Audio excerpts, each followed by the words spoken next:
Hello guys, welcome back to my channel. నేను మీ లయశ్రీ.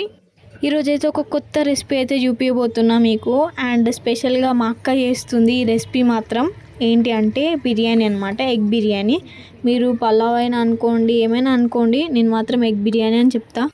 బిర్యానీ కోసం అక్క బియ్యం అయితే కడిగేసుకుంది. ఇక్కడ చూడండి, మసాలాలు అన్నీ ఎగుతున్నాయి మంచిగా. ఆనియన్ కూడా కట్ చేసేసుకుంది మంచిగా స్మాల్ సైజులో. ఎగ్స్ కూడా బాయిల్ అయిపోయాయి, ఎగ్ బిర్యానీ కాబట్టి. అల్లం పేస్ట్ అన్నమాట. అండ్ ఇప్పుడు ఉల్లిగడ్డ కూడా వేసేసుకుంది. ఉల్లిగడ్డని బాగా బ్రౌనిష్ కలర్లోకి రావాలి, అంటే మంచిగా వేయించుకోవాలి దాంట్లో ఆయిల్లో. అప్పుడు బ్రౌన్ కలర్ వచ్చిన తర్వాతకి మనం అల్లం ఎల్లిగడ్డ పేస్ట్ అయితే వేయాలి.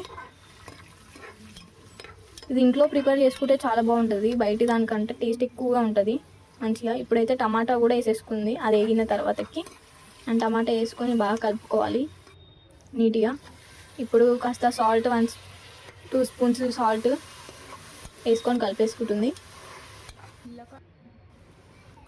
బాగా కలుపుకున్న తర్వాతకి కాస్త పసుపు వేసుకోవాలి. పసుపు, కారం వేసుకొని బాగా కలుపుకోవాలి. చూడండి ఎంత బాగా కనిపిస్తుందో, కలర్ మాత్రం చూస్తుంటే ఎంత మంచిగా అవుతుంది అనిపిస్తుంది. అండ్ బాయిల్ చేసుకుని ఎగ్స్ అయితే వేసేసుకుంటుంది. ఇప్పుడు ఎగ్స్ వేసుకున్న తర్వాతకి మంచిగా కలుపుకోవాలి నీట్గా. కలుపుకొని వాటర్ అయితే పోసేస్తుంది విజిల్ కోసం. అంటే 3 గ్లాసెస్ వాటర్ అయితే పోసేసింది అక్క. మంచిగా నీట్గా కలుపుకొని ఫైనల్గా ఇప్పుడైతే బియ్యం వేసేస్తుంది. బియ్యం వేసుకొని ఒకసారి కలుపుకోవాలన్నమాట, ఎందుకంటే అక్కడ మసాలా అనేది పైన ఉండిపోతుంది అందుకే. ఇప్పుడు కుక్కర్ విజిల్ అయితే పెట్టేసింది. చూసారా, అయిపోయింది మన బిర్యానీ. వావ్, పొగలు అయితే ఎట్లా వెళ్తుంది తెలుసా, స్మెల్ అయితే సెట్ వస్తుంది గైస్.